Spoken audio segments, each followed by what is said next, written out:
బాగున్నారా? ఎవరు ఈవిడ ఇంత చనువుగా పలకరిస్తుంది? క్షేమ సమాచారాలు అడుగుతుందని అనుకుంటున్నారా? మీరు ఇంతవరకు నా భౌతిక స్వరూపాన్నే కానీ నిజ స్వరూపాన్ని ఎప్పుడు చూసి ఉండలేదు కనుక నన్ను గుర్తించలేకున్నారు. నేను మీ అందరికీ తల్లిని.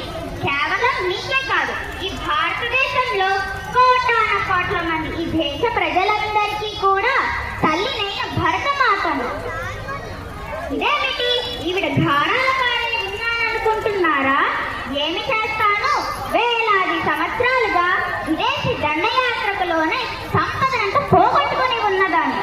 ఇలా కాకుండా మరి ఇంకెలా ఉంటాను?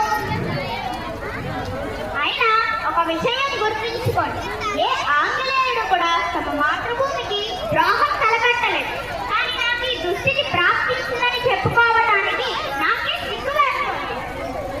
అలా నాకు ద్రోహం తలపెట్టిన వాళ్ళలో మొట్టమొదటి వాడు అదిగో వాడే తక్షశిల రాజు అంబి. ఒరే అంబి, నీకే పోయే కాలం రా.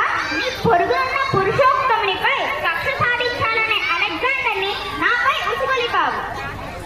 ఈ రణరంగంలో అతని కుమారుడు వీరమరణం పొందిన శతగాత్రుడై ఉండి కూడా చివరి వరకు పోరాడి నిస్సాయ స్థితిలో పట్టుపడ్డాడు.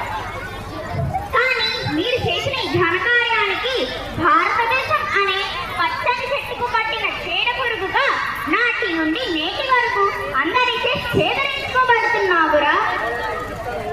నా చుట్టుపక్కల చూడండి, డబ్బు, పలుకుబడి అనే వాటి ప్రభావానికి లోనై పోలీస్ న్యాయ వ్యవస్థలకు లోపడి సామాన్యునికి భద్రత, ప్రేమ అనేది అన్నది ద్రాక్ష పండయ్యాయి.